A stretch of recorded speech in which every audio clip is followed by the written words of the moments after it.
I've had many leading experts on this show, including Matthew Walker, and they've all said the same thing about sleep. They've said it's the biggest positive investment you can make in your own performance. You can have the best strategy in the world, but if you're consistently tired, poor decision-making will follow and eventually cause other things to fail in your life. So if you're looking to optimize your recovery, you should start looking at what you're sleeping on. Our sponsor, Helix, makes high-quality mattresses tailored to your body. It doesn't matter if you run hot, sleep on your side, or need something firm. Helix has a mattress for you. And I asked them recently to send one to a member of my team, and Juan received it. And we travel a lot, so when he's home, quality sleep really matters. And he told me he's getting the best sleep of his life.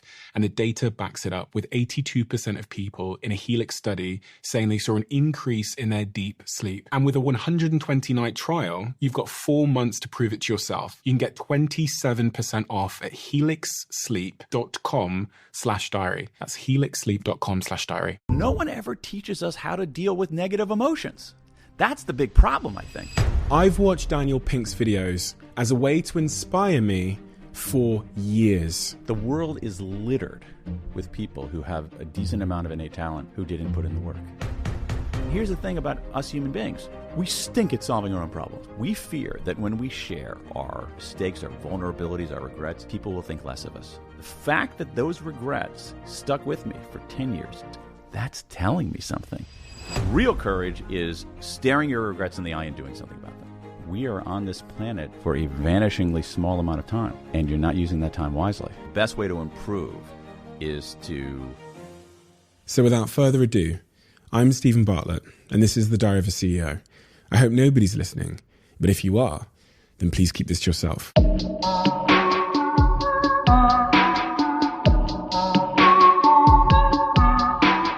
Daniel. Yes.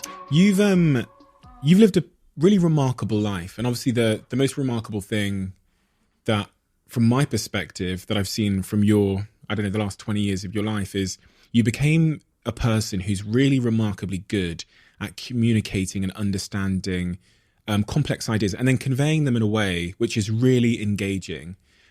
Is there anything, and I was looking through your childhood as much as I possibly could. It sounds creepy, right? Is there anything from your early years that when you look back set you up to become the man you are today? Are there any moments or experiences or traumas, dare I say? Yeah. Well, thanks for that. Thanks for that nice compliment. I'm probably the worst person in the world to psychoanalyze me, but I would say if there's anything and it just shows you in some ways the circumstances of birth. I happen to live in a part of the United States that had one of the best public library systems in America. I lived walking distance to an excellent public library, and I lived a bus ride away from a giant downtown, cavernous, cathedral-like library. And so I spent an enormous amount of time as a kid in libraries. I always loved reading. I always loved words. I always loved books. And my hunch, and it's just a hunch, Stephen, is that had the circumstances of my birth been different, had I been born in another city or another country, maybe I would be just a really excellent dentist. But at some point you became this Al Gore speechwriter. Uh-huh. And when I look at people's skill stacks, you can sometimes point at the thing. You're really looking for the quite unique but complementary skill, right? And for me, it's all well and good knowing a bunch of stuff, but being able to communicate that intelligence in a way that's engaging and compelling is a very unique part of your skill stack, which is probably the reason why your books do so well. Your TED Talk was a smash hit and everything in between. Where did that skill come from? I don't know. I think a lot of it comes, but I think it comes from perhaps from two things. Okay. One of them is something that I feel like a lot of other people don't do, which is think about things from another person's perspective. What do they understand? What do they know? What are their reference points? I think that's extraordinarily important. It's something that I learned how to do probably a little bit later in life. The other thing, is work. For instance, so for my books, for instance, I will do multiple drafts of every chapter. I will read aloud every chapter to my wife, often multiple times. What's even worse, my wife will read chapters aloud to me so I can hear it, to try to essentially make every word that I write fight for its life. That is, that word has to look at me and say, I deserve to live before I knock it out. And so I think that simplicity and conciseness that come just from effort are really the key. And that's so evident, especially in the book that I just read, which is The Power of Regret, your new book. And even Harry, who read it as well in my team, when he walked into my office about an hour ago, he goes, he's very, very succinct with his points. And I think Harry said, there's like no fluff. Thank you, Harry. Yeah. That's my goal, truly. And why is that important? Because I hate reading fluff myself. I mean, truly, Stephen, I want to write books the kinds of books that I want to read. And what I don't like is when I read a book and it is, let's say, 60,000 words long, and there's 4,000 words of ideas in here. It's like, okay, why don't you just write me a 4,000 word article? There's so many nonfiction books, I think, that would be twice as good if they were half as long. And so I try to make it as lean as possible and make it as fluff free as I possibly can. And okay, let's start then with some of the things that you've written going back to 2001. Sure. Free Agent Nation. Why did you write that book? Well, I think if you want to see a theme emerging here, you'll see the theme that all research is me search. And so how did I write Free Agent Nation? I went and started working for myself. This is like 1998, 99. And I noticed that a lot of people were doing it. It was the first stirrings of that. I thought it was something big going on, and I decided to write about it by traveling around just the U.S. and interviewing people who had gone out on their own, saying, I think this is going to be this is an emerging big deal, and that a lot of people are going to work this way, and we better understand what it means, how it happened, what the implications are. One of the key themes in that book that I found particularly, I mulled over, that's the thing that I stopped on and I was thinking a little bit about, is this idea that persistence trumps talent. What do you mean by that? Here's the thing. The world is littered with people who have a decent amount of innate talent who didn't put in the work. And the people who really flourish are the people who show up. And they show up the next day, and they show up the next day, and they do their work, and they don't get freaked out by setbacks, and they show up the next day, and the next day, and the next day. They're consistent, they are tenacious, and they just worry about each day doing the work. And to me, that is how the best creators are, the best business people are, the best contributors of any kind are. If I sat around and waited to be inspired to write, well, I wouldn't write a syllable. I show up to write because that's my freaking job. And that's how you create stuff. You show up and you work, and you show up and you work. And so when I was starting out in writing, I looked around and I noticed that I felt like there were people who were more innately talented than I was, definitely. But I had to decide, no one's going to outwork me. It's so funny because I obviously agree. I'm going to play devil's advocate here, but because the thing that I always try and get to the heart of when I talk about consistency and persistence, and I've seen your examples about compounding returns as it relates to finance, etc., is why aren't some people persistent? Well, I know there's many, many factors. Yeah. Is it self-belief? Is it not being intrinsically motivated by the task itself and doing it for the wrong reasons? Is it a combination of all these factors? I think that it's a combination of all of those factors. I think it starts at a pretty high level. I think part of it is that people don't know. They actually believe the opposite, that talent is more important than persistence. And so they believe they're talented and they think that great things will happen to them simply because of their status as a talented person. So they're wrong at like a meta level, all right? The other thing is that I do think that part of it is a miss of intrinsic motivation, but it's different.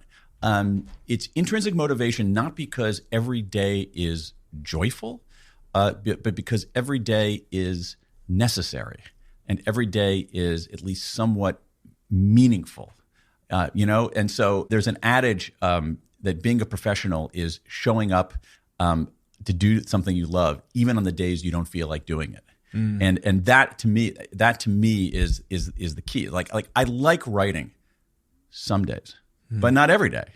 Some days it's a gigantic pain in the ass. Some days it's really, really hard. But I have to show up and do the work that day too. And that's what being a professional is showing up and doing the work, even on the days where, you know what, I'm not that into it today. In the self-development community, I think that there's been this growing feeling that you can like wake up in the morning, say some nice things in the mirror, I'm going to be a millionaire, I'm amazing.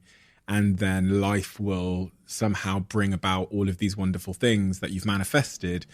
And honestly, when I hear people talking about manifestation, I feel quite in the cultural context, the almost like spiritual cultural context in personal development they do. It's almost comical, and I feel sorry for them and their chances of achieving any of those things. What's your view on manifestation? In the I'm not talking about setting yourself a goal and then going after it. I'm just like this kind of like fluffy, say it to yourself, write it in your notebook, and then it'll happen type stuff. I don't know.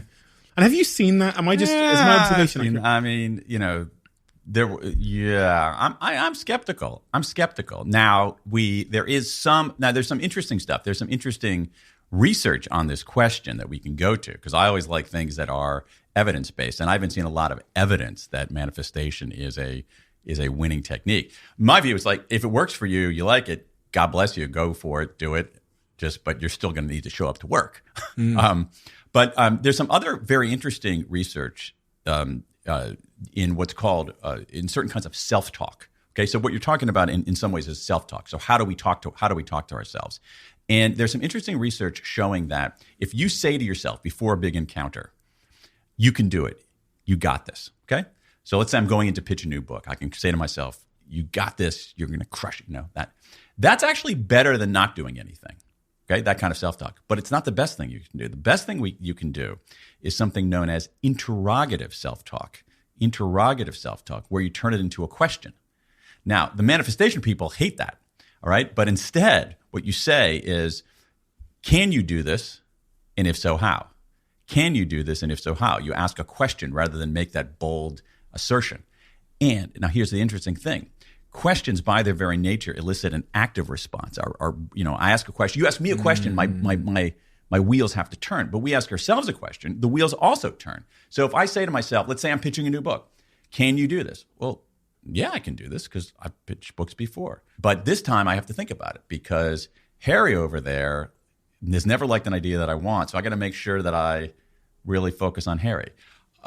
Last time I talked too much and listened too poorly. So I got to chill out a little bit. What am I doing? I'm rehearsing.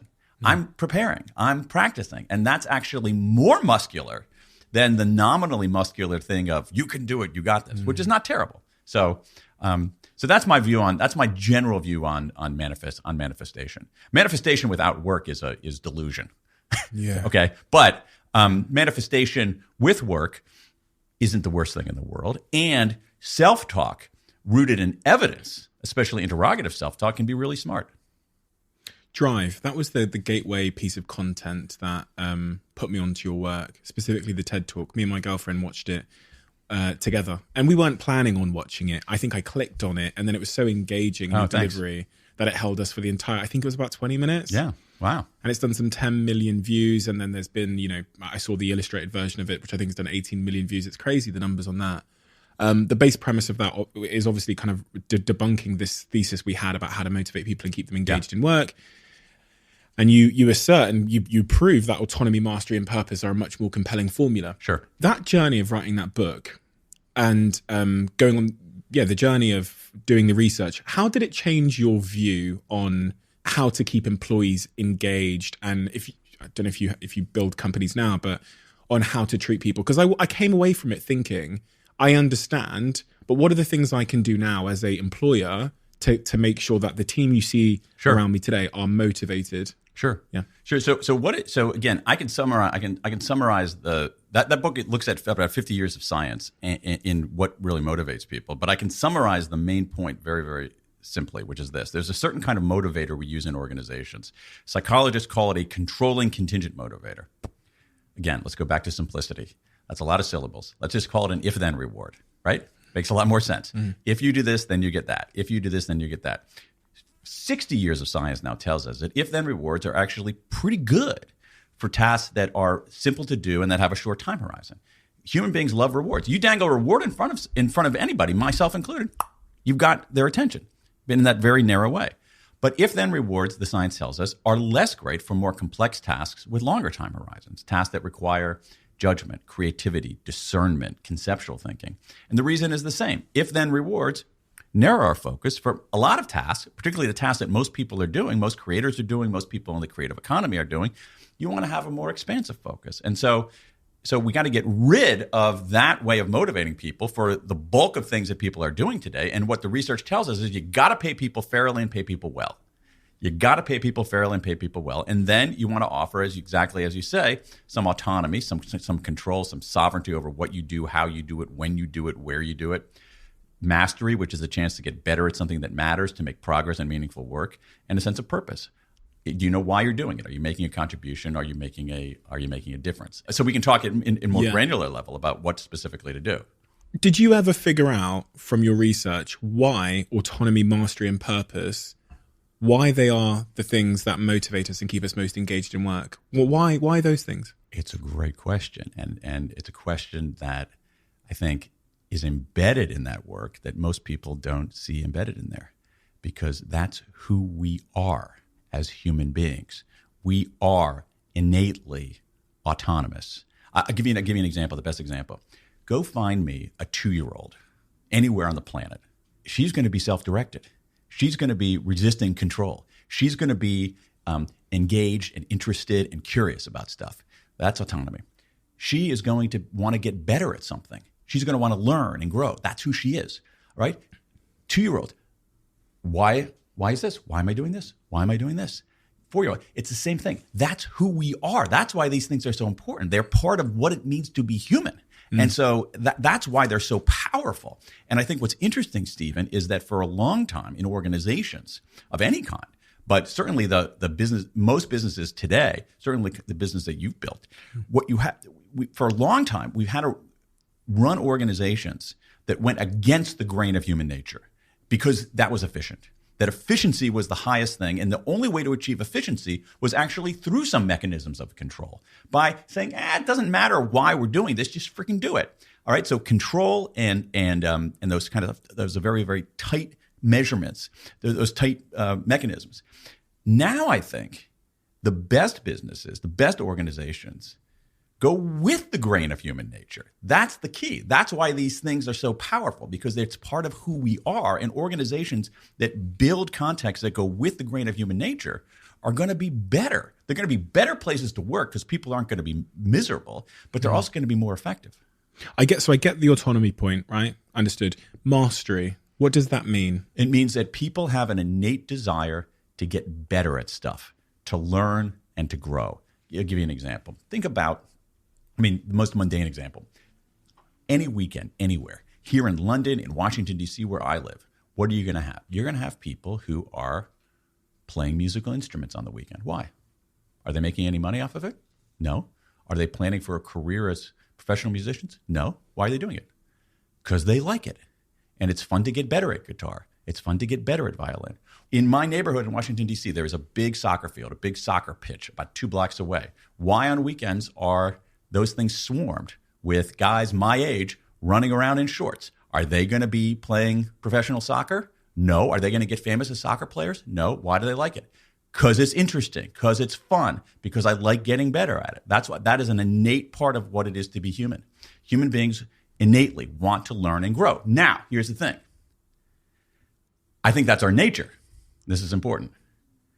I think that certain institutions can change the default setting on that nature. I think that when we ship, all right, let's think about human beings as products, all right? The default setting of human beings is autonomy, mastery, and purpose. I am convinced of that. I think that sometimes in school or other kinds of experiences, that default gets flipped and people learn compliance. They stop caring about mastery. They don't care as much about why. But I think that is because the context that they're in has thwarted their natural state.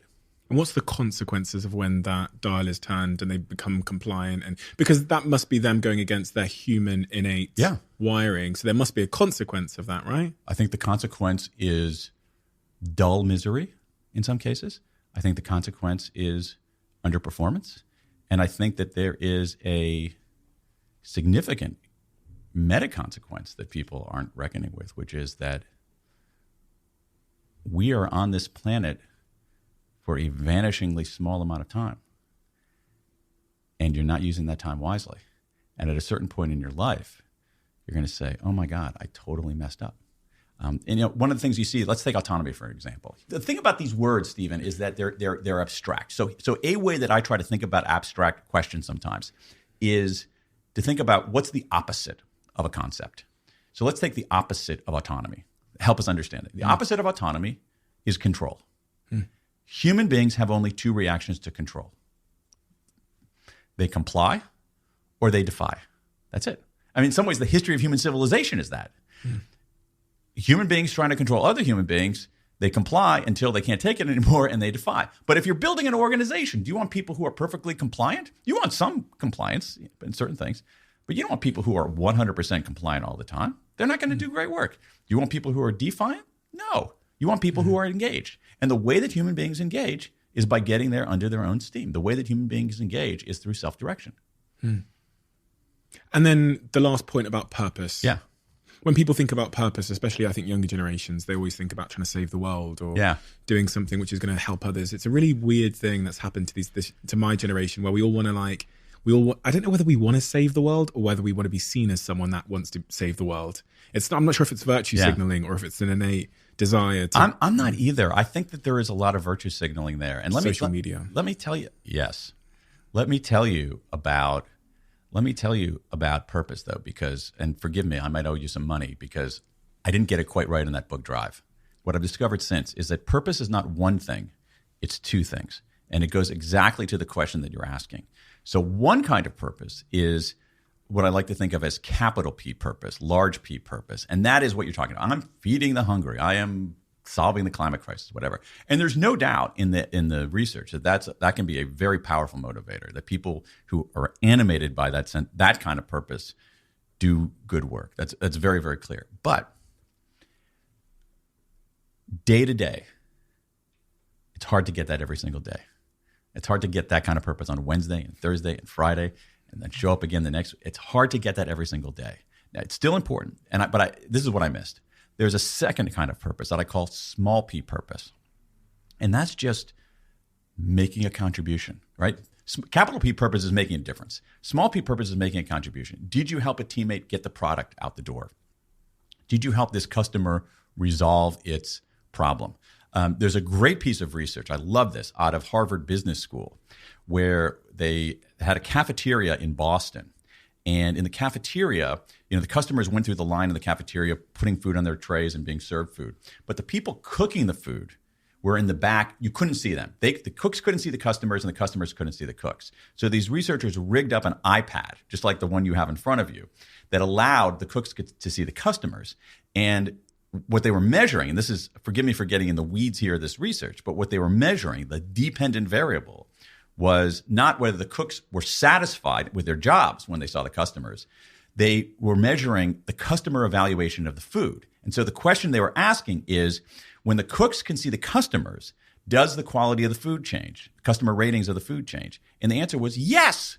Customer satisfaction went up 10% when the cooks could see the customers, even though the customers couldn't see the cooks. Really? Yeah. So that's what I'm talking about here. So those cooks back there, they're not feeding the hungry. I mean, people are hungry because it's lunchtime in Boston, but they're not feeding people who are destitute. What's going on here? That cook looks at somebody moving through the line and says, well, wait a second. Another human being is going to eat my cheese omelet. So, wow, I know why I'm doing what I'm doing. It's not changing the world, but it's affecting one person's life. So I'm going to up my cheese omelet game 10%. And I think that small p purpose is extraordinarily important. And so, again, purpose is not one thing, it's two things. And for organizations listening, or for anyone in a team, I guess the key takeaway I had then is, how can I make my teams more connected to the impact they're having with the work they're doing? Because if I do that, then their work will improve and they'll find more meaning and purpose in their work, and they'll, Can I give you a couple of ideas? Sure, give me a million ideas. So one thing is I think woefully underused are testimonials and things. Companies use testimonials from customers in an outward-facing way for marketing. They should use them as an inward-facing way to motivate employees. So if I'm working for let's say I'm working for a software company and I am working on a team of coders, and I very rarely see customers. I'm just working on my part of the code and as part of this team. But I start seeing letters from someone who said, "Oh my gosh, this software transformed my life. It made me run my business a lot better. Oh my gosh, this software was so incredible. It allowed me to the efficiency was so great. It allowed me to hire 3 new people." Showing the individuals those letters reminds them of the impact of what they're doing. So that's one very powerful thing to do. The second thing, as a leadership technique, and something I've been doing, I don't have the kind of operation that you do, but I work with often like networks of people on projects and things like that, this is, again, going back to the simplicity. I like interventions that are quick and cheap and actionable, okay? Not, well, go take my 8-week course on autonomous leadership. Or on purpose-driven leadership. Here's a simple technique, which I've been doing for probably 8 or 9 years. Each week, each week have 2 fewer conversations about how and 2 more about why. When we're leading people, we tend to over-index on how conversations, and we don't realize it. So we say, okay, all right, here's how you make that sales presentation. Okay, here's how you deal with that customer. And just twice, flip it. Just change it. Stop yourself. Literally stop yourself. So when you say, here's how, stop yourself and say, here's why we're making that sales presentation. Here's why we're dealing with that vendor. Just twice a week. And what you'll see, it becomes habitual. You have more why conversations. How conversations are still important, but you sprinkle in a few more why conversations, and you almost always see an uptick in performance. That's really, really fascinating. Berta and my team, who's actually sat over there, one of the things she suggested doing was we added a section to our company chat just called Impact, and we did that. So in the Impact chat, it just shows feedback from people that listen to this podcast. Perfect. And or that enjoy our content or whatever else. And you're right, it's a really nice feedback loop, because it's very easy to slip into the belief that this is actually just a bunch of numbers.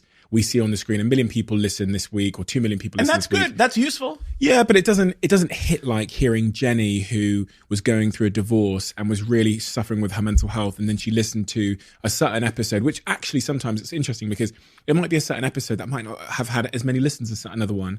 And to hear that episode just impacted one person in such a profound way really does provide a huge sense of meaning to the whole kind of digital, you never get to see who we're impacting. We're the chefs in the kitchen that never get to see the food being consumed, right? Right, exactly. So that's it's such a small thing, but I think it's had such a significant impact. And the thing is, it's interesting. We do it already. You see, the salespeople in any kind of company are toting around these customer testimonials in an outward-facing way. So shine a few of them inside. And again, these are we don't have to reform and change everything. We don't have to pull up the roots entirely. We know how to do these things, and by starting small and establishing them as habits and regular practices, they are transformative.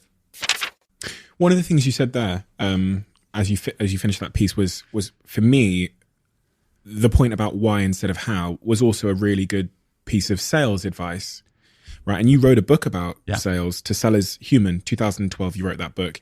When you write a book, I know, because I've written one myself, not written as many best-selling ones as you have or as many as you have, but even the journey of writing the book changed me, because you do so much research that you absolutely. It almost seems like it does more for you than it does the reader. But what did you learn about sales that you took away and that stayed with you for the rest of your life from writing that book? I mean, so much on both like the big picture and on the tactical level. So one thing is that, the thesis of that book is, or the sort of the animating ideas of that book are that, like it or not, we're all in sales. So to some extent, I'm selling right now. I'm not necessarily selling the book. I'm saying, hey, I have something interesting. I'm making these claims and I think they're more right than wrong, and you should believe them. All right. So no money changes hands, but that's a form of sales. All of us are doing that. When we're leading people, we're selling. When we're dealing with our kids, we're selling. But the thing is, which most people haven't realized, is that sales has changed more in the last 10 years than the previous 1,000, because everything we knew about sales, has come from a world of information asymmetry, where the seller always had more information than the buyer. In all commercial transactions since the beginning of civilization, the seller had more information than the buyer. This is why we have the principle of buyer beware. Buyer beware is entirely the result of information asymmetries, where the seller has more information than the buyer doesn't have any choices, and the buyer doesn't have a way to talk back. That's how commercial transactions were since there were commercial transactions. And then, boop, 10 years ago, it all flipped because now we have something closer to information parity. And most people haven't wrapped their minds around what a significant change that is. And to me, it's not a difference in degree, it's a difference in kind. And so to sell today, where we're in this landscape, where we're selling all the time, and we're doing it in this remade landscape, calls for an entirely new approach. And what's caused that shift? Is it because of the internet? Yeah, totally. Right. And you can find out anything about what you want to buy, reviews, Absolutely. If you look at, say, even buying a car in the United States in the last 15 years, literally 15 years ago, you go into a car dealer. That car dealer knows more about Toyotas, more about Camrys, more about cars than you ever will. All right? Buyer beware. Now, literally, the last car we bought, my wife walked into the car dealership with the factory invoice price of the car. Hello, I know how much you paid to purchase this car for yourself, and I know what the going margin is for dealers in this area. Therefore, but that's true in everything. It's true in B2B. It's true in hiring. I early in my life, I took a couple of jobs that were really stupid to take. And if had there been something like LinkedIn or Glassdoor, I would have known in advance what a hellhole those places were, And so this world of from information asymmetry to information parity is huge. And it calls for a different set of skills. The skills of, again, simplicity. If you look at the research, right, and you pound on it for a year, trying to make sense of this research, you find that there are three key principles, and they start with A, B, and C. That was basically luck. That was luck. Attunement, which is can you get out of your own head into someone else's head? Hugely important. Buoyancy. From being an entrepreneur that when you're selling anything, you're getting rejected all the time. One seller told me that he says, I live in an ocean of rejection. So buoyancy is how do you stay afloat in an ocean of rejection? And then clarity is how do you go from solving existing problems to identifying hidden problems? Because here's the thing. Problem solving as a skill, totally overrated. Because if your customer or prospect knows exactly what its problem is, they don't need you very much. They can figure it out themselves. Where do they need you more? When they don't know what their problem is or they're wrong about their problem. So this premium has shifted from problem solving to problem finding. Can you surface problems? Can you identify hidden problems? And then also just think about information. It used to be that the very nature of expertise was that expertise meant you had access to information nobody else had. Now everybody has the information. So instead of being a good information access, you have to be a good information curator, a very different set of skills. Can you see the big picture? Can you synthesize? Can you simplify? Can you find the hidden patterns? Can you detect what's really going on beneath the welter of information? And so these are the skills that matter most in any kind of persuasive job, which is all jobs. Interesting. It's. I was thinking about the importance of being a bit of a chameleon when you're talking about empathy and being able to find out what the unknown unknowns about their challenges and stuff like that. There is so let's go to attunement here for a second. So attunement is perspective taking. Can you get out of your own head and see things from someone else's point of view? And there's some really, really good science behind that. What it shows is that actually being a chameleon is helpful in this regard. We've heard of so let's talk about this is like the first cousin of manifestation. Okay. So it sounds like BS, but this one isn't. It's mimicry. So let's say, okay, I'm coming in to make a sales call on Steven. I'm going to sell you my, lifetime subscription to rutabagas or something like that. All right. And I'm looking to see how you're sitting, and I'm saying, okay, you're sitting like this.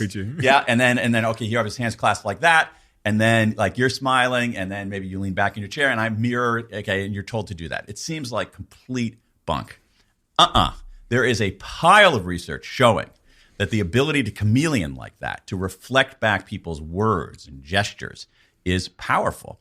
not as a way to deceive people, but as a way to understand where they're coming from. That is, the way we understand where people are coming from is in some ways to inhabit them fully by appropriating their gestures and language. And so this is one of those. And there's a really famous paper by Adam Galinsky at Columbia University about the advantages of chameleons in negotiating, being able to shift your colors, shift the way you do things in order, but again, not to deceive, to understand. And so there's some really powerful research in that. One of the best things you can do is, again, I keep coming back to the theme that you sort of struck at the beginning, which is simplification, is a lot of times, especially in technical sales, so we'll get in the weeds here a little bit, the reason technical salespeople go awry is they use their own specialized lingo and their own specialized language because they love it and it makes them feel proud and they feel like it makes them experts. And the customers and prospects have no idea what they're talking about. And the customers and prospects use simpler, less precise language, but you should use the customer's language rather than your own. When you use even something like I remember being in one circumstance where somebody was trying to sell somebody something, was talking about KPIs, key performance indicators. The person clearly did not know what a KPI was. They didn't know the difference between KPI and KFC. And I'm like, okay, I think I need to intervene here and say, okay, KPI is key performance indicator. But had that guy not done that, he would have completely lost the person he was trying to persuade because he wasn't using that person's language. He was using his own specialized lingo. Super interesting. I was thinking then as well, as you said that, when you're talking about mimicking, about a technique that's really proven to work when I'm in conflict resolution with my girlfriend, which is if I repeat what she just said back to me, it seems to diffuse the situation remarkably. So if she says, because usually when people have arguments, it's kind of, you're not listening to them and you're not being listened to. So you're just kind of shouting on repeat like a broken record. But one thing that I've learned over the last, I think 6 months, that when we do have an issue and it's clear that she doesn't feel heard, if I just say to her, I'm going to, I don't know how I say it. I usually say, can I just repeat back to you what you said so I'm clear that I understand it? The broken record thing stops. But part of it also is that that's not. I think sometimes we position these kinds of things as tricks. Yeah. But when you say what she said, you better understand what she means. Yeah, exactly. It's not a trick. Yeah, it's actually an act of it's an act of perspective taking. And I'm not doing it to trick her. Yeah. So I'll say, I just want to be clear, babe. This is basically how you feel. Yeah. You're saying that. Da, da, da, da. And the minute I do that, she goes, yeah, and that's it. And then she'll listen to my response because I think she now feels understood. And I think there's kind of synergies with what you were saying with mimicking. Oh, there's no question. But that's basically, this is one of the areas where people go awry. They have a hard time getting out of their own head and seeing things from someone else's point of view. It's something we're not innately great at. It's something that I'm not innately great at. It's something that I've really, really worked on. I think it's central in any kind of persuasion, and it's obviously huge in any kind of writing, because I'm dealing with this vast army of people who I don't even know. I can't even see. I can't, the scary part is that if I am not attuned and if I don't take people's perspective in a book, I can't see them shrink their face and look confused. I've lost them forever. You also talk a lot about pitching, and pitching is a huge part of, I mean, pitching is everything. To get people to come on this podcast, sometimes we have to pitch, and to get someone to want to date you, you're doing a pitch. To raise investment, I pitch. Yep. So what have you learned about the art of someone that's good at pitching and a good pitch? Okay. This, again, you asked earlier what this taught me, this line of research taught me. And one of the biggest things it taught me was about what I'm about to drop on you, which is that I had gotten pitching completely wrong. Right? There's some really interesting research out of Stanford and out of UC Davis where they followed around movie producers who were going to studios to pitch. And they actually recorded these pitches, a few hundred of them, I think, and looked to see which were successful and which were not. And the most important criterion, the most important thing was the following, was that the people who were successful looked at the people that they were pitching as partners. All right. And so so I used to think pitching was like this kind of song and dance. Like I do a little tap shoe,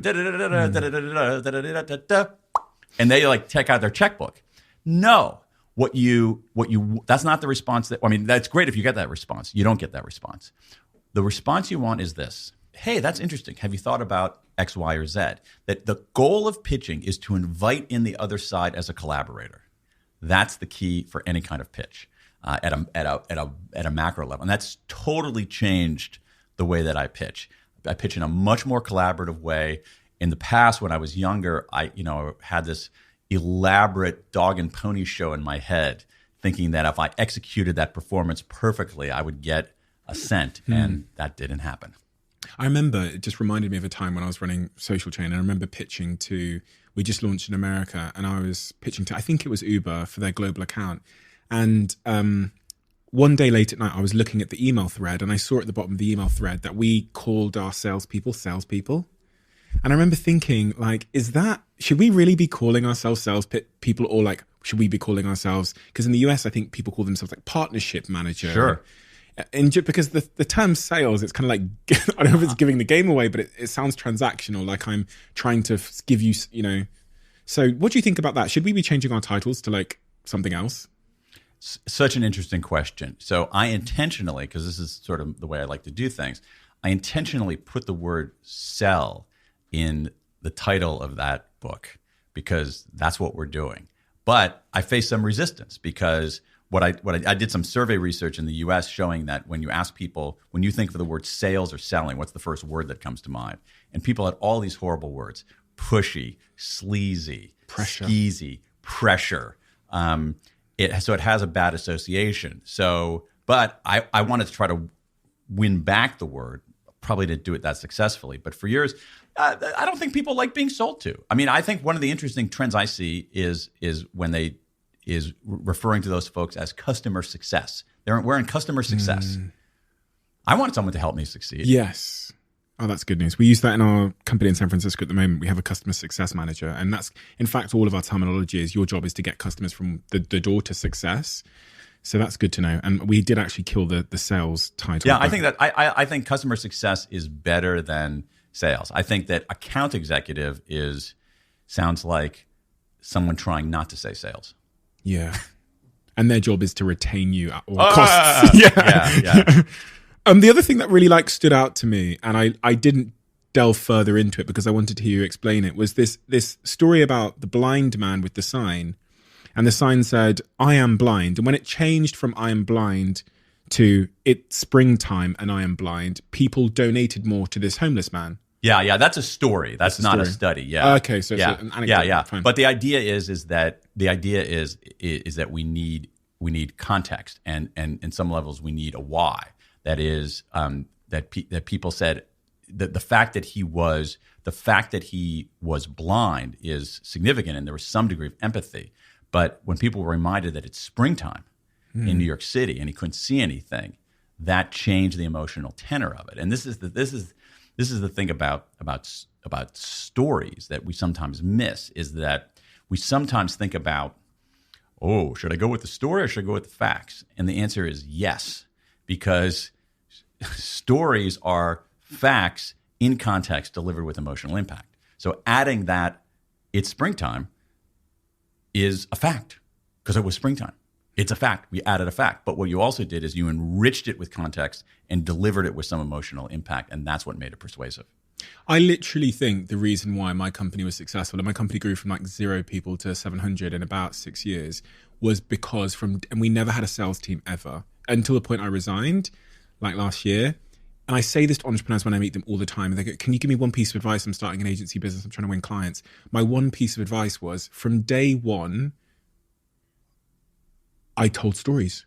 And the story that I told when we started in 2014 was, we are the social media Illuminati. We're the kids that decide what all the other kids talk about. And I would go around the world and the country showing this presentation, which showed that we could make anything the number one trending topic in 30 minutes. And it was all this story. And I never, ever in my life felt like there was one occasion where in that 6 years I pitched to anybody. Yeah. I was just this storyteller. It was my full-time job. Go around and tell stories that make people feel uncomfortable to the point that they think we've got a power that they need. So when I meet entrepreneurs these days, my singular piece of advice is please never pitch. If you get a chance to speak on stage, fuck graphs, right? No one cares about your fucking business. but find a story. And it's funny, in my last 3 years at Social Chain, every single presentation I did, no matter what the stage was, no matter if there was 15,000 people and Obama was on stage, or if it was 20 people, I opened up with the same thing, which is I walked out and went, and that's exactly why she stopped talking to me. She put the phone down and told me she would never talk to me ever again. That's the first 2 lines I say. I don't say, hi, my name is Steve and I'm from Social Chain. And then people sit on the edge of their chairs and they start with this story about my mum, which is incomplete until the end. Exactly. Because you got so, and I think that's so unappreciated because, and I almost don't want to say it because now I'm like, my life's going to get harder because everyone's going to, but it just works so well for me. But this is true for everything. I mean, one of the things that you want to do as a writer is you want to keep people turning the page, and a way to keep people turning the page is to say what's going to happen next. So you lead with those 2 sentences. I'm like, okay, what's going on and what's going to happen next? Yeah, exactly. That's all I want to know. Yeah, exactly. Now, if you don't have something at the end that makes the customer's life better, all you have is you're a wandering minstrel telling stories. You're not a business person. But if you have something that can land with an impact that can transform that person's life, then you win. And then your other book, before we get on to your new book, When. Timing is a science and not an art. Mm-hmm. I was reading through all of the summary pages of that book, and I was reading about chronotypes, which I thought was a really interesting concept, that there's, because it kind of challenges a lot of the conventional thinking. My understanding of chronotypes, and please correct me if I'm wrong here, is that different people are motivated and awake and alert and do their best stuff at different times in the day. Is that accurate or is it slightly different? No, that's exactly right. I mean, they're motivated in part. The motivation comes from the fact that there are some people who naturally wake up late and go to sleep late. Naturally. There are some people who it's biological. Really? There are some people who naturally wake up early and go to sleep early. And then there are plenty of us in the middle. And what the distribution tells us is that about 15% of us are very strong morning people, larks, naturally get up early and go to sleep early. About 20% of us are very strong owls. We naturally wake up late and go to sleep late. And about 2/3 of us are in the middle. And our chronotype changes over time somewhat. So little kids, very, very larky. Wake up early, start running around like crazy people from the get-go. Teenagers, as you might remember, in general, have a big shift toward lateness. Parents think teenagers are being lazy when they're sleeping in, when in fact, their bodies are changing. Teenagers have a move to a late chronotype from about age 15 to age 25 or so. And then over time, most of us go back to general larkiness. But about 1 in 5 of us naturally wake up late and go to sleep late. And a lot of those people are really disadvantaged in conventional work situations. I feel like you're talking about me. Oh, is that you? Yes. Okay, so here's what else we know about evening chronotypes. They test higher on intelligence tests. Oh, now you're just... No, they test higher on creativity. They're again. Also more likely to go to prison. Yes. So, okay. Yes. So, all right. So it's a mixed bag. Yes. All let's right. edit that out.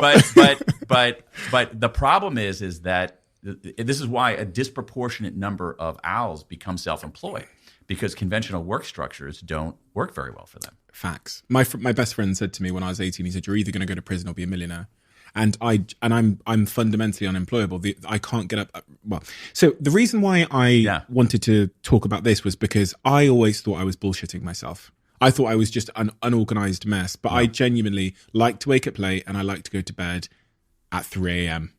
Okay. Or 2 a.m. if on a good day. But I like What time do you typically wake up? I go to the gym at midnight.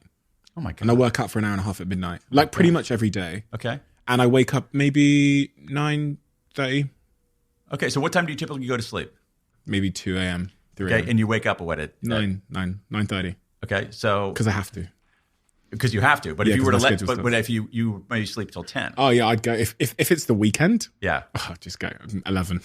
Yeah. So this is, you're clearly an owl. And here's the thing. It's like 20% of us are that way. And one of the disadvantages is that a lot of the kind of life hacking advice says, you got to get up at 4:30 in the morning and win the day. You got to get up at 4:30 in the morning and meditate for an hour and then free journal for a half an hour and then do high intensity interval training for a half an hour and then read 3 newspapers in 6 different languages so that yoga, meditation, you green show juice. up. So when you get to your desk at 6:30, hey, some people can do that. I'm not one of those. Most people can't do that. I don't. For me, I'm not an owl at all, but I'm not a very strong lark. I'm kind of in the. I have the most common chronotype there is, which is that I'm slightly larky. I'm not a full-fledged lark, but I lean toward that earliness. And the key for me is going with that. Do you know the problem for me? My girlfriend wakes up at 6 a.m. And I swear she's up at 5, but she gets out of bed at about 6 a.m. and she's super early. She sleeps, she goes to bed at 10 p.m. And it's like, what am I going to do with this? There are differences between, average differences between men and women. Women in general are larkier than men. What's interesting is that as men age, they become larkier. So maybe as you get older, you'll have more compatible sleeping times. Is there a prehistoric or an ancestral reason why we have these different chronotypes and sleeping patterns? I mean, I think we can make an argument for it. I think we can make an argument for an evolutionary reason for some of these things, which is that certainly there's an evolutionary argument for why people between 15 and 25 roughly have a dramatic shift toward lateness. And I think it's because imagine we're evolving on the savannah. All right, and it's nighttime. There's not electricity. There's no illumination. You need people to guard what's going on. And so the people who were able to stay up late, people who were young and fit and able to stay up late, were actually incredibly valuable. So they were respected, they were nourished, and so forth. And so theoretically, those genes then got passed along in the population, so that the rest of us, 10,000 years later, teenagers and people in their 20s end up having evening chronotypes. There's also just something to be said for it's also a very, very interesting form of cognitive diversity that we sometimes overlook. So what you see is that our performance changes significantly within a day. So all times of day are not created equal. We tend to think that's the case, but generally what happens is that that 2/3 of us, forget about the owls for a second, do better on analytic work, heads down, focused kind of work. We do better on that kind of work early in the day rather than later in the day. Owls do better later in the day rather than earlier in the day. And so, but at the same point, owls sometimes do better on some of the creative tasks a tad earlier, not always. And people like me, who are kind of in the middle, will often do better on creative tasks a little later in the day because our mood is up, but our vigilance is down. So that gives us some kind of mental looseness. But that's one reason that I write in the morning. Interesting. And it's something that I became even more dedicated to once I did the research on timing. That's so interesting. I definitely feel more creative, and I feel better able to express myself, specifically with podcasts and stuff like that, if they're slightly later in the day. Yeah. So my conversations are much, much better if I have them after lunch than they are if I do them in the morning. It makes perfect sense if you're an owl. And so the idea here is, what I don't like with owls is that what I don't like the way that owls are treated is that we put the onus on the people with these evening chronotypes to adjust, when it should be that organizations are adjusting to them, because you're losing 1/5 of the talent pool. So interesting. And I always find myself actually doing my work in the evening. So during the day, I don't even endeavor to do my work. I do it when everyone else has gone, and it's about 6, 7, 8, 9 at night. Classic. Or after the gym, yeah. Classic owl behavior. Ugh, I need to get an owl necklace. So you wrote this book, The Power of Regret. Yes. And I mean, you know that the title in and of itself is challenging because people don't perceive regret to be a thing that one should seek power from, or that, I mean, it's not a positive thing to have regrets in life according to culture. I guess my first question is, why, of all the things that you could write about, and you told me you've got some Google file of all these book ideas you have, why did you have to write a book about regret? Because I was dealing with some regrets of my own.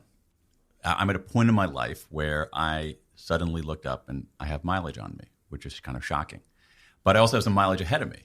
and I want to be able to use it well. And when I look backward, I've realized that I had some regrets. And what I found is that despite exactly what you're talking about, this idea that we have in culture that, oh, never talk about regrets. Regrets are bad. They make you weak. No regrets, no regrets. Forward thinking, positive. That when I talk to people about my regrets, they leaned in. They were interested, and they wanted to share theirs. And so I'm so glad you pointed that out, because I didn't go with a more elliptical side door title. I wanted to put that word regret in big blue letters on the cover to challenge people and try to reclaim this word, because regret is our most transformative emotion if we treat it right. In the book, you talk about various types of regret. Yeah. What were the types of regret that inspired you to write this book? You said you had your regrets there. Yeah, well, I mean, I had – so, it was really reckoning with these regrets. So I'll give you one regret that I had, which is – I mean, I had plenty of them, which was regrets about kindness. When I was younger, when I was in primary school and secondary school and in university and even beyond, a lot of the regrets that I collected, and I collected a huge number of regrets. I had a lot of regrets about bullying, people regretting bullying other people. I was never a bully. But there were many, many times when I was younger where I saw people being excluded, not being treated right, being left out. And I knew. I saw it, and I knew it was wrong, and I didn't do anything. And that bugs me to this day. It bugs me to this day. Really? Now, hell yeah. Really? Yeah.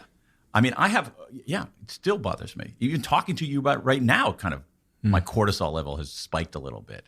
And here's the thing about regret. So I could take that and say, no regrets, never look backward, always look forward, okay? That's a really bad idea. Or I could say, oh my God, I am the worst person in the world. I am just horrible. And that's debilitating. That's an even worse idea. What I want to do is actually listen to those regrets, because regret does two things for us. It clarifies and it instructs. So the fact that those regrets stuck with me for 10 years, 20 years, 30 years, that's telling me something. It's telling me what I value. It's telling me I actually value kindness. That it's something that's important to me. And as I think about that, I think, well, who are the people I admire? A lot of the people I admire are kind people who treat others well. So it's clarifying, and it's also instructing me what to do next. Now, this is mundane, but here's the thing. If I'm ever at a social gathering or any kind of gathering, and I see, sometimes there are people like clumped together talking, and every once in a while you see people sort of left out on an island of their own, I always reach out, pull that person in. And that is a consequence of being embarrassed and regretful about letting people be left out earlier in my life. So regrets clarify what matters to us, and they instruct us on how to do better. Why, you use a couple of examples in the book, like, Angela Jolie, her quotes and stuff like that. Why are we living in a culture where we don't ever want to admit we have regrets? What is it about humans where the idea of having a regret is such a negative thing? It's several things. I mean, part of it is that regrets aren't fun. They're aversive, right? They don't feel good. All right? They clarify and instruct, and we might want the clarification and the instruction, but you got to have a little bit of the pain to begin with. So that's one thing. Second thing is that no one ever teaches us how to deal with negative emotions. That's the big problem, I think, is that, and so what happens is when people, especially younger people, feel a negative emotion, they think, oh my gosh, there's something wrong. There's something wrong with me. I'm broken. Everybody else is so positive. There must be something wrong with me, when in fact they're just human beings. And the third thing I think is that, you alluded to this earlier, is that we have become a very performative culture. We have a culture where we're performing all the time rather than being authentic. And we like to perform courage. So when we say no regrets, that is play acting courage. Real courage is staring your regrets in the eye and doing something about them. Interesting.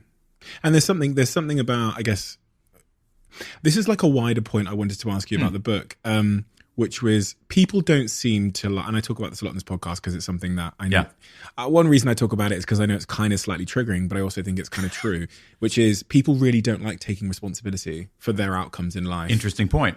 And now sometimes this gets a little bit political or whatever. I'm really not a political person. But I've noticed this trend of people not liking responsibility, they're not liking to be attached to their outcomes unless they're good outcomes, right? So if it's success, we achieve something great, that was me. If something goes wrong, that is the political party in charge, that is someone else's fault, et cetera, et cetera. And I as I was reading through this new book of yours, that theme kind of, it felt like much of the reason people don't like to own their regrets is because then they have to own the responsibility. And we're like shitty at that. It's a good point because here's the thing. Regret requires agency, okay? It's a difference between regret and disappointment. Disappointment is, hey, things didn't happen and it wasn't my fault. Regret is your fault and you have to face that. Now, here's the thing. But when you do that, this is the thing that bugs me, is that when you do that, when you face it, first of all, it's a lot easier than people think. Second, it's a lot more beneficial than people think. Let's go back to some research again. There's 70 years of research on this question about regret. What it shows us is this. I'll give you a small example. Let's say you're negotiating.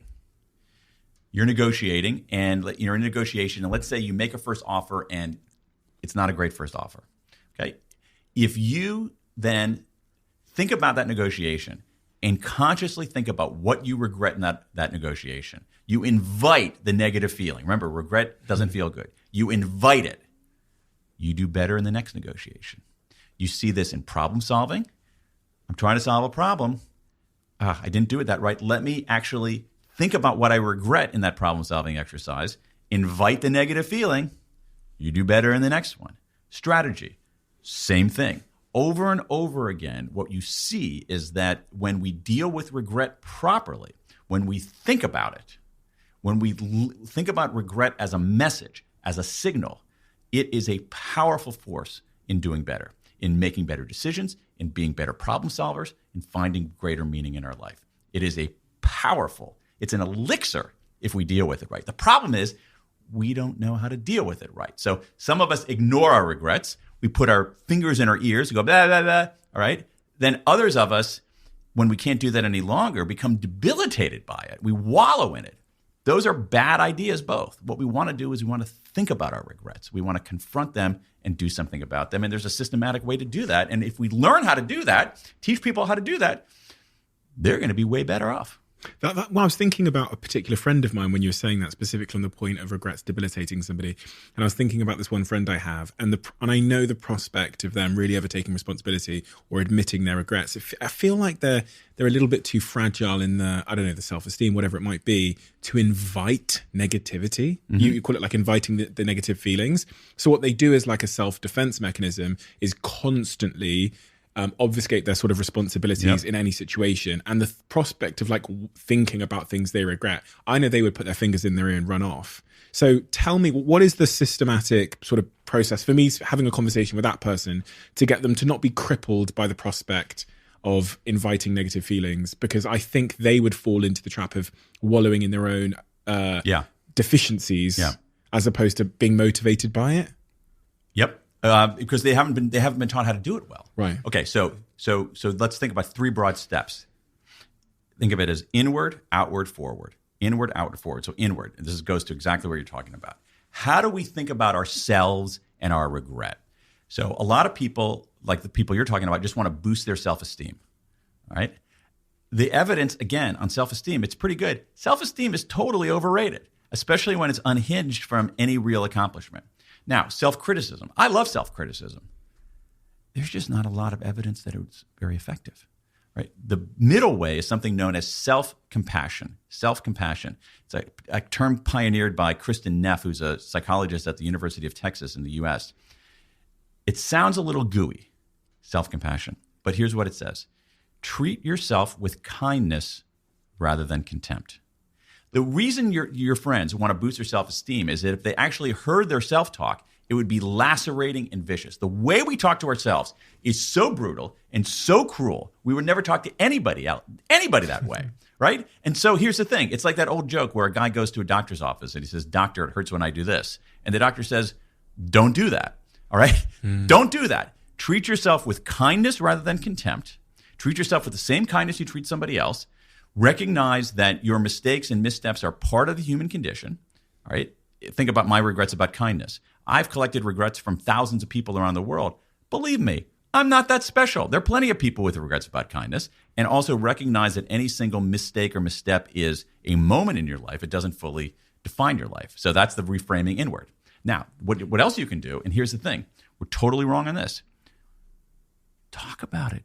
Disclose it. Disclosing isn't unburdening. I'll give you, as you know from reading the book, I put up a website called the World Regret Survey. With 2 tweets, I got 15,000 regrets from people in 100 countries. It's crazy. Why? Because they want to talk about it. Disclosing isn't unburdening. The other thing, again, let's go back to negative emotions and how we deal with them. Emotions are blobby. They're amorphous. They're abstract. That's why positive emotions feel so good and negative emotions feel so bad. So with negative emotions, writing about your regret or talking about your regret converts that blobby abstraction into concrete words, which are much less menacing. So that's a second. So express outward. And then finally, you got to draw a lesson from it. Okay? And here's the thing about us human beings. We stink at solving our own problems. We're terrible because we're too close. We're too enmeshed in the details. So what you should do is actually do some techniques known as self-distancing. And so for that, you can do things like, sounds goofy. Talk to yourself in the third person. You're deciding what to do, how to respond to a regret. Don't say, what should I do? Say, what should Stephen do? Some good evidence of that. Other kinds of things. And talk to yourself out loud. Or write it. Or either way, any kind of self-talk, like talking to yourself in the third person, is actually advantageous. There are other things you can do. You can imagine having a conversation with yourself 10 years from now, because I have a pretty good sense from analyzing all these regrets what I'm going to be concerned about 10 years from now. And it's not going to be whether I bought a blue car or a gray car. It's not going to be whether I had pizza tonight for dinner or a hamburger. It's going to be other things. And then another way to draw a lesson is the single best decision-making tool that I know, which is if you're faced with a decision about what to do, ask yourself, what would I tell my best friend to do? When people come to me saying, oh, Dan, I don't know what to do. And well, what would you tell your best friend to do? Oh, that's easy. You got the answer right there. So express inward, treat yourself with kindness rather than contempt. Express outward, make sense of it through disclosure and language, and extract a lesson from it by getting some remove. And it's very simple. It can be very habitual, and it is a way to transform these negative emotions into positive forces. Counterfactual thinking. Yes. Really interesting topic that I was delving into your book in, I think, chapter 3 about this idea that people have more if-onlys than they do at leasts in their life. And the example that you gave, and I'm thinking about the graph in chapter 3 in my head, is about bronze medalists and silver medalists. Yep. I found that really compelling. Can you talk a little bit about counterfactual thinking and how we can live better, more motivated lives by kind of... Yeah. Well, it's something that it's counterfactual thinking is something that human beings do. Sometimes, for all of our flaws, our brains are freaking amazing. We can do all kinds of things. We can travel back and forth in time. We can imagine things that never happened. Our storytelling capacities are a very essential part of our cognition. And counterfactual thinking is just imagining, it's what the word says, events that run counter to the existing facts. And so there's some interesting evidence from the Olympics. If you show people photographs of Olympic medalists on the medal stand without showing them the medals they received themselves, what you will find is that gold medalists look really happy.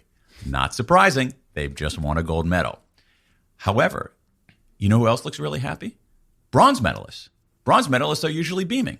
Silver medalists, they often don't look so happy, even though they finished second in the world. And it's all about counterfactual thinking. The bronze medalist is doing what's called a downward counterfactual, imagining how things could have been worse.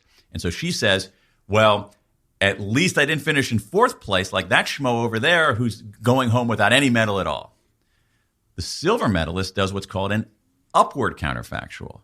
She imagines how things could have been better. Oh, if only I had pedaled a little bit harder, if only I had taken that turn a little bit faster, I would be a gold medalist. Here's the thing. Regret is an upward counterfactual. It begins with if only. If only blah, blah, blah, blah, blah. At least make us feel better, but they don't make us do better. if-onlys make us do better, make us feel worse, and they help us do better. They make us do better by making us feel worse. That's the thing. It's this. This is why we have a problem with it. In order to get the instruction, you need a little bit of discomfort. You need a little bit of pain. And what's interesting about us, and this is the thing, exactly as you say, we are much more likely to conjure an if only than an at least. We're much more likely to do counterfactual thinking that makes us feel worse than feel better. Why? Are we masochists? No. Because we are programmed for survival, and regret is part of our cognitive machinery. By imagining how things could have been better and dealing with a little bit of that pain, we improve in the future. That's how we learn. It's how we grow. But in the world of social media, where every time I open up Instagram, I engage in upward counterfactual thinking because everyone's life is better than mine. Yeah. That's maybe a little bit too much feedback for a stable mental health. It's like, let's go back to the joke. The doctor says, you go to the doctor, doctor, it hurts when I do this. And the doctor says, don't do that. Yeah. I mean, here's the thing. We know a lot about this. We know a lot about social comparison in the research. And social comparison in general makes people feel worse. And so what you should be doing, the best way to improve is to compare yourself to your previous self. That's the best kind of counterfactual thinking. That's the best kind of regret. So if I go, let's go back to my kindness regret. I have a kindness regret, not because, oh my God, my friend Bill was kinder than me and he posted on Instagram all of his acts of kindness. Who cares? I have regrets about kindness because I wasn't as kind as I could have been. But current me is kinder than old me. And that's progress. And that brings meaning to our lives. Yeah, it's really tough, isn't it, in this day and age to have a smaller context of comparison. And I guess, as you say, the healthiest and the fairest context of comparison is actually just like, am I better than yesterday or the month before? Absolutely. But here's the thing. If people started sharing their regrets on Instagram, I think it would transform the conversation. Well, again, I've collected regrets now from 18,000 people in 109 countries just by putting up a website. People want to share their regrets. And the thing is, and here's the other thing that we mistake. This is important for leaders too. We fear that when we share our screw-ups, our mistakes, our vulnerabilities, our regrets, people will think less of us. There's 30 years of research telling us, in general, not in every case, but in general, they think more of us. Okay, let's play a game. They admire our courage. They admire our authenticity. Yes, sir. You said it would be a much better world if everybody shared their regrets. So let's share our regrets. I'll go first. We'll do 3 each. You've given 1 already, so you need to think of 2. Okay. My first regret would actually be something, and it's the first thing that came to mind, is something you alluded to there, which is moments where I didn't practice enough empathy and I reacted without empathy. So especially being an employer over the years, of course, there's days where you are busy or you are trying to solve a bunch of other problems and your empathy slips in moments. And I think those are the things that I still have as lasting regrets. And you know what's funny? When you told me about the story about being bullied, someone being bullied and you seeing them being excluded, but not necessarily speaking up about it. And I played devil's advocate to say, really? I thought of a kid. And it's funny because I remember a couple of months ago thinking about him in my office, and it's been 20 years. Yeah. And I still remember that kid being bullied for having like black nail polish and being, wearing all black and having long hair and being a little bit different to the rest of the guys. And I still worry about where he ended up. Yeah. And about how I, at the time, because I was trying to fit in too, was definitely not stopping it. Yeah. I'm not saying I was leading the charge, but I was definitely not stopping it. And that's funny that stayed with me for 20 years. That tells you something. What does it tell me? It tells you what you value. Think about all the things that happened 20 years ago that you have no recollection of. Yeah. Okay. But that stays the fact that this regret stays with you for 20 years is a signal. It's a signal. It's telling you, you know what? I value kindness. I value embracing people who might be different. And it's also instructing you as a leader, as a friend, as a human being to say, I'm going to do a better job next time. That's why it's valuable. If you plugged your ears and said, I don't care about that. If we're not having this conversation, you might understand less what you value, and you might be actually a less kind person in the future. That's how regret is transformative. And you don't seem too traumatized by having this conversation. I'm not traumatized by it. Yeah, that's my point. It's like we're completely over-indexed on how threatening it is. The specter of it is we find quite threatening. But once we disclose it, we're fine. And also people don't think less of us. That's because what just happened here is the power of regret. I shared a regret with you.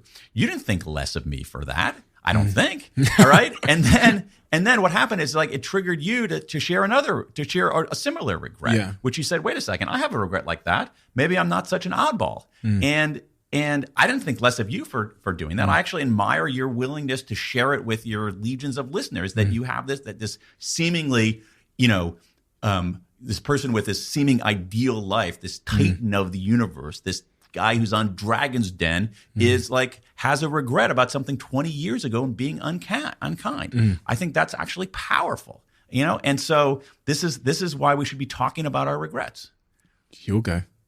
Oh, okay. So another regret that I have. You tried to get out of that. No, I wasn't. I'm joking. So I did something called a failure resume. I read about it a few years ago, where I listed my professional failures and screw-ups, and there were plenty of them. And what I realized is that a lot of my big regrets, and here's what it is: it's like I have committed to projects. Okay, I'll give you an idea. So I have a regret about a business that I tried to start with, taking some of the ideas in Drive and turning it into like a training business, and it was a total flop, complete disaster. And I realized the reason is that I don't want to run a training business. That's not what I want to do with my life. And yet I did it. I had the wrong motivation, and I had the wrong motivation, and I wasn't fully committed to it. And as a consequence, it flopped. And so that is a regret. Now I could say, oh, no regrets. Every business, a lot of business fails. But for me, the lesson is don't take on projects you're not fully committed to, period. And, there's an old adage, I think it's Derek Sivers, the guy who founded CD Babies, that I try to adhere to now, which is that if it's not a hell yes, it's a no. Yeah. And that's an important lesson. So I have this flop in my past, and I regret it. But what I really regret is not the flop itself, but the decision-making screw-up that I had underneath it. And that regret and the lesson you garnered from it is going to be a tremendously informative thing if you have the humility, the self-awareness, exactly, to confront it, write it down, and hold it out in front of you. Right? Exactly. Okay, so I think you owe me one. Okay, so I was thinking a little bit about what my next one would be, and I think my next one it's an ongoing regret. Interestingly, It's actually one that I'm aware of and haven't corrected, which is my relationship with my family. I'm well aware, whether it's from sitting here, reading the studies, whatever else, or even Bronnie Ware's thing where she interviewed people on their deathbed and asked them their number one regret before they died. I'm well aware that one of my big regrets in my life will be not being close to my family, but I'm not seeming to do a ton about it. I'm like inching over if you looked at the effort I invest in my family, it's definitely going in the right direction, but just way too slow. Okay. And my parents, my dad in particular, is not getting any younger. He must be roughly about 70 years old now. And I know I'm going to regret it. I know I'm going to regret it when my dad is gone. I regret it now, but I don't seem to be shifting my behavior as much as I should be, because it's almost like I'm waiting for the day when it's too late. It's a weird thing. It's a really weird thing. So that's a big ongoing regret that anyone listening to this goes, well, call your mum, or call your dad. But I seem to struggle with it for a number of reasons. So, yeah. Okay. So in all these regrets that I collected around the world, there were 4 core regrets that people had. One of them was that regret right there, connection regret, which is the regret, if only I had reached out. And it's regrets about relationships, not only about romantic relationships, mostly not about romantic relationships, about the full spectrum of regrets of relationships in our lives. And I have so many stories, so many around the world where people, they want to reach out. It's going to feel kind of awkward, and the other side's not going to care. So they wait a little longer. Now it's even more awkward, and they're not going to care. And too many times it's too late and the door closes fully. And that is a regret that does not go away. Yuck. That does not go away. So be right back. Here, where's my phone? yeah, call my dad. A few pieces of advice here. All right, and again, as always, this advice is rooted in the research. So let's talk about feelings of awkwardness. We feel like it's going to be awkward. There is a pile of evidence showing when we do something like this, it's way less awkward than we think. All right. Second, we think the other side's not going to care. We're wrong about that. The other side always cares. And so, I'll give you a trick though. All right. Here's what you do. If you're wavering, and you shouldn't be, but if you're wavering, make a phone call to the Stephen of 10 years from now. Stephen 2032. What does Stephen 2032 want you to do? Oh, fuck. Yeah. So no comment. Yeah. When we're done, yeah. When we're done, I think we know what to do. Really interesting. I think sometimes as well, ego can play a role in it. Maybe not so much with family, sometimes with family, but the ego is always seems to be very concerned with victory. And, and that seems to get in the way of... We are completely over-indexed on our feelings of awkwardness. And that's also part of it. Because it's a little awkward. It's a little awkward to it is. It's a little awkward to reach out. But here's the thing. Get over that. Push past the awkwardness. Again, piles and piles of research on this. We see it with some work on giving people compliments. Sometimes we don't, especially at work, we don't give people compliments because they think, oh, they're going to think it's creepy and they're not going to care and it's going to be awkward. Nope. People appreciate compliments. Bosses say, oh, I don't know if I should thank people because it seems gratuitous and they're not going to care. No, they like it. We're completely over-indexed on awkwardness. We think everybody is watching us and rating us like, figure skating judges. Oh, like your dad, you're gonna call your dad, and your dad is gonna like, oh, that was a 6. No, your dad's just gonna be psyched that you called. So that's what it is. I'm gonna call my father within an hour of this podcast finishing. Okay, that's my point. But you owe me another regret. I do. You know what? I have a regret, and this is something I'm wrestling with right now. Can I ask you a question? Yeah. When you tell me the regrets, does it make you feel uncomfortable? In any regard? A little bit, yeah. Because your body language changes. Yeah. No, it makes me feel a little bit uncomfortable. So does mine. Yeah. And that's okay. Yeah. But here's the thing. Initially, but it's a great observation. I would think I'm not watching my own body language, but my guess is that once I disgorge it, I'm cool. You're open, yeah. But it's all, yeah. But here's the thing. It's a little bit aversive. But the thing is, don't run from that. Just deal with it. Because once you disclose it, it's fine. So one regret that I have is that this is going to sound weird. I mean, it won't sound weird to you because you've done this, is that I regret never having built something with a team that is more than a single product. You see what I mean? Something that is more enduring, something that is... In a book? Yeah. Well, something that is more of an organism that lives on, and that has a greater, wider impact. So I don't know what that is, whether it's a nonprofit or a business or anything like that. But I've always been sort of more artisanal rather than even inching towards something even more industrial. And I regret not taking on that challenge. Now, here's the thing. I got time. And so I'm thinking about that. Now, on the other hand, the other thing to think about is is that something that I really want to do? And it might not be. But that sort of bugs me a little bit. It bugs me a little bit. That is, I'm proud of all the books that I've written, and I'm proud that I created these things, but they're all just one-offs. That is, you can stack them all right here. Okay, about 20 years of work you can put between my two hands right now. It would be interesting. Part of me thinks, God, I wish it were something bigger. I wish it were out there more in the world. It's really interesting. It makes me ask why. Like, then a book. Books are seen as something that live on beyond the author and they have huge, tremendous impact. Yeah. But maybe it's, I don't know, some people tend to be intrigued by the thing that they didn't do. So entrepreneurs are thinking, I wish I wrote a book. And maybe authors are thinking, maybe I wish I built a business. You know what I mean? Yeah. It's like they say basketball players want to be rappers and rappers want to be basketball players. So I don't know, maybe. But it's possible to be both. So that one doesn't linger with me as much as the others. I have another regret about, and this is, it's pathetic. I just can't believe I'm not fluent in another language. Yeah, same. Yeah, I mean, it's just pathetic. And and I've studied French, I've studied Japanese, I've studied Spanish, and I'm not fluent in another language. That's pathetic. Now, again, even the way I'm talking about it is not good, because okay, here we go. I'm violating my own rule here. So I said pathetic, right? If you had told me you can't speak another language, I would not have said that's pathetic, Stephen. But I say it to myself. So what I should do is treat myself with kindness rather than contempt and look for ways to move forward. But the good part of all of this is that, for me, I'm at a point in my life where, again, I got mileage behind me, but I got some mileage ahead of me, so I can do something about these regrets. What worries me are people who get further along and the clock runs out. That's a terrible place to be. I don't want to be there. Okay, my last regret.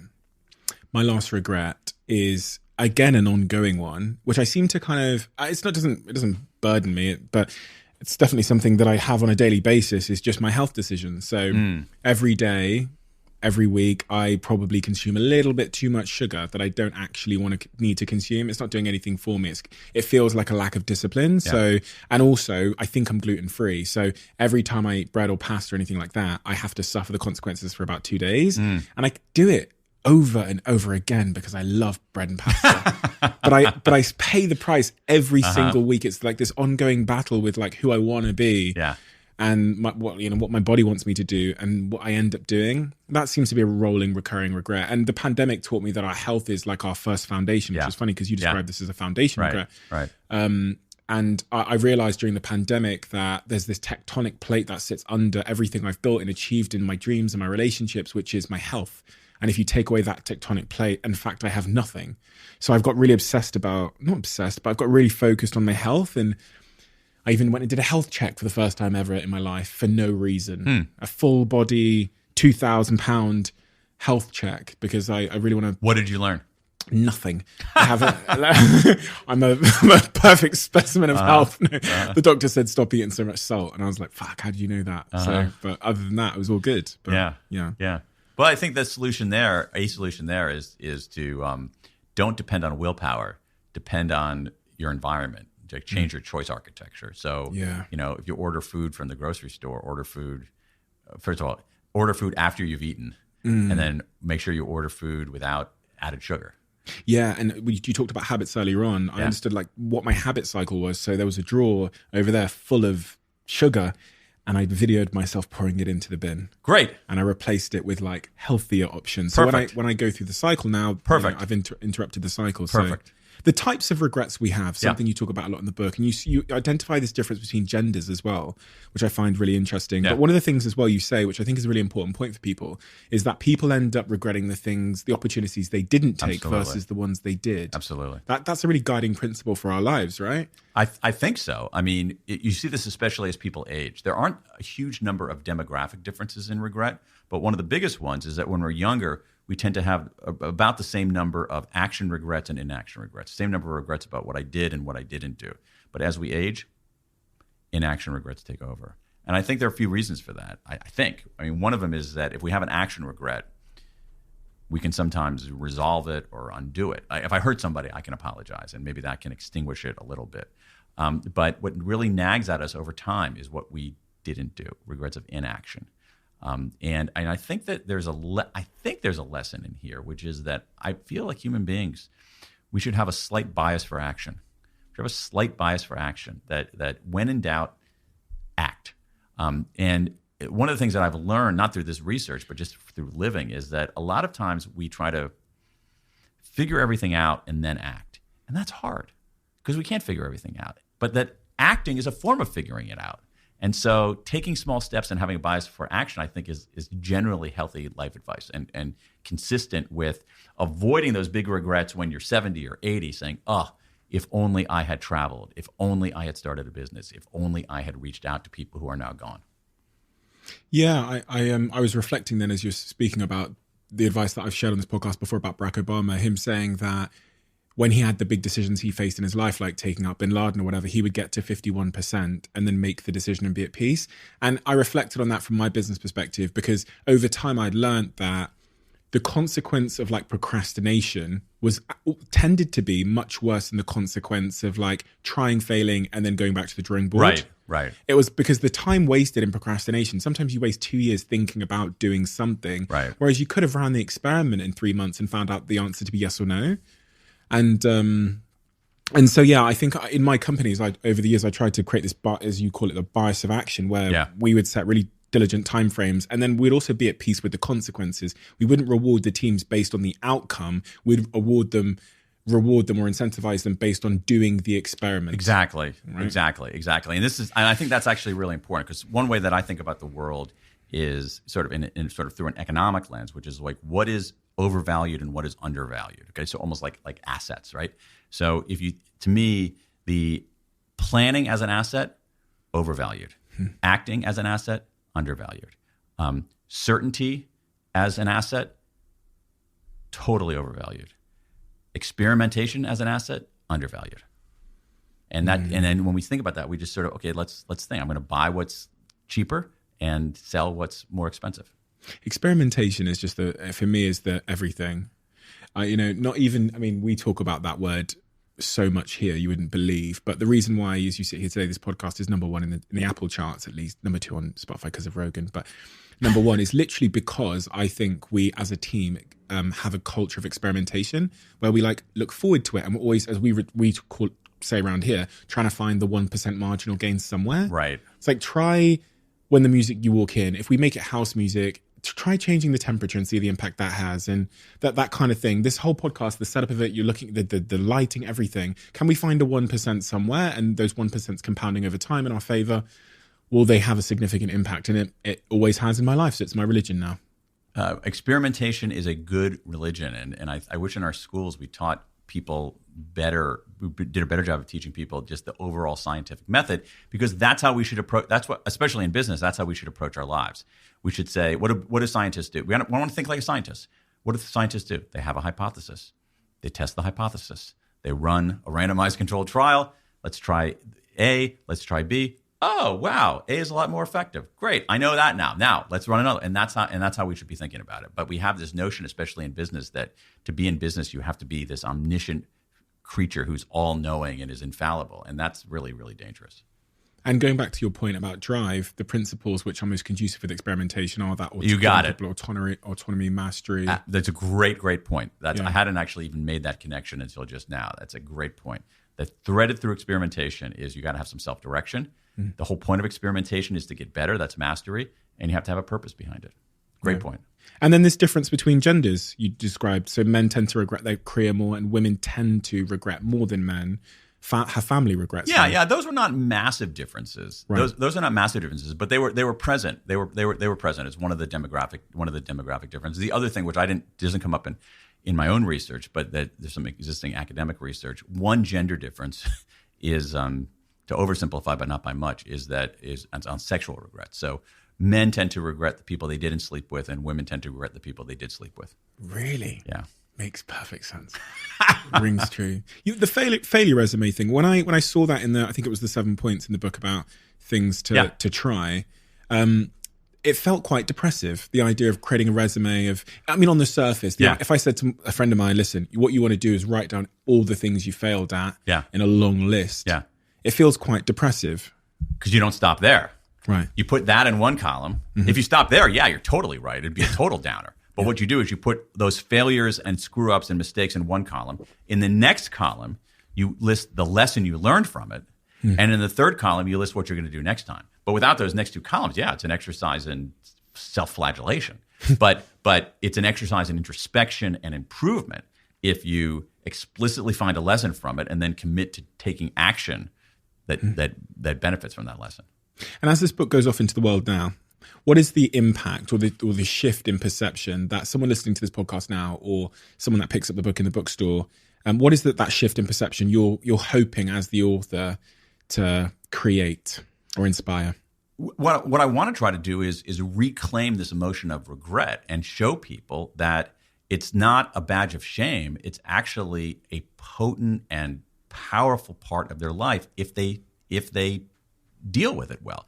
That everybody has regrets. Regrets make us human, and if we treat them right, if we're grown-ups and think about them, they can make us better. And if we do that, you end up with this cascade where people we normalize certain kinds of negative emotions, and we have this cascade where we're more open talking about it, and people get better and better and better. It's a brilliant book. Thank you. And it's a brilliant book because as someone that doesn't love reading books, to be honest, I like listening to stuff. As Harry said, it's fluff free. So you know that every second or minute invested in this book returns a minute of value as opposed to you trying to hit a publisher's word count, which I see a lot of the times because I end up reading a lot of books when I do this podcast. So thank you for writing a very important book, one that's very challenging because it does debunk a conventional form of thinking that regret is this awful thing that we have to hide from and conceal. And I think in getting people to be more open about their regrets, as you've seen from our conversation here, you inspire and you also liberate people from the bullshit that is weighing them down or making them feel inadequate in certain ways. And it creates a culture of transparency and authenticity, which, as we all know, is good on all bases of life, to be open in yourself and to be living in line with yourself. So thank you for writing such a brilliant book. I hope everybody goes and gets it because it's one of the books that I'm really, really glad I read, irrespective of the fact that you were coming here. So thank you. We do have a closing tradition on this podcast, which is the previous guest writes a question for the next guest. And I don't get to see what it is until I open the book. Okay, they've got great handwriting. Okay, interesting. There was one singular idea that had the most profound impact on your life. What would it be? Brackets, what's the first thing that comes to mind? Okay. The first thing that comes to mind is a concept originally from, I think, John Rawls, who was an American philosopher, that is known as the birth lottery. The birth lottery. And here's what it is. That too often we look at our situation in life and we don't realize how much of it is a circumstance of our birth. And that's true when things go south, and it's true when things go well. So I'm a case in point. I fucking lucked out. How did I luck out? Because I was born in America after World War II. And my parents both had university educations, and I'm a white man, and I'm straight, and I won the fucking lottery, okay? And if I didn't do something with my life, it would be pathetic. Now, here's the thing. Suppose that I were born, same me, but I was born in a village in Guatemala in 1850. I might not have lived to be 30 years old. How about if I go back even further in time? Sorry, okay, so you can see by looking at me, I have glasses on. I have terrible vision. All right, I can't see. Like I asked my ophthalmologist, I said, well, what is my vision in numerical terms? And she says, you're legally blind. Okay, so imagine if I were born 400 years ago. I'd be a dead man. All right, and so a lot of times our circumstances are the product of this birth lottery, and when we realize that, we actually can use our privilege as a force for good, but we can also have empathy for people who didn't win the birth lottery and actually try to create a world in which everybody has a fair chance. It weirdly, unfortunately, can also create a bit of entitlements in some people. Absolutely. If they don't realize it. That's my point. Yeah, absolutely. It's like, so you look at some people and it's like, oh, I work for everything I have. And that's true. You did work. But the thing is, you won the birth lottery. You also won the birth lottery. You had a huge advantage, and you look at people in this country or in the United States who are immigrants, particularly if they were forced out of their home country and had to remake a life in a place where they didn't speak a language. That I didn't have to do that. And you look at people. One of the things that I've discovered over time is, even things like what you look like is a form of a birth lottery. Like in America, as like a tall, straight white man, I walk into a room, nobody immediately says, "Oh, he doesn't know what he's talking about. Oh, he's here because of special privilege." Right? If I were a woman, if I were a person of color, if I were disabled, if I were gay, they would say, "Wait a second, I don't know." And so now does that mean that again? It's sort of like, I hadn't thought about this. It's sort of like dealing with regret. Okay, so I could ignore that, saying, "Oh no, birth lottery, that's nonsense," blah blah blah blah blah, or I can say, "Oh my God, I deserve to be punished because of this. Or I can say, let's think about it. What do? I have an obligation to use my privilege as a force for good, and I have an obligation to make the world fair. And that's what I do with it. Amazing. Thank you so much, Daniel, for your honesty. It's tremendously inspiring, and thank you for your time today. You're someone that I followed for a long, long time, so it's a real honor to sit here with you. I have so enjoyed this conversation. I really have. Thanks for having me. Amazing.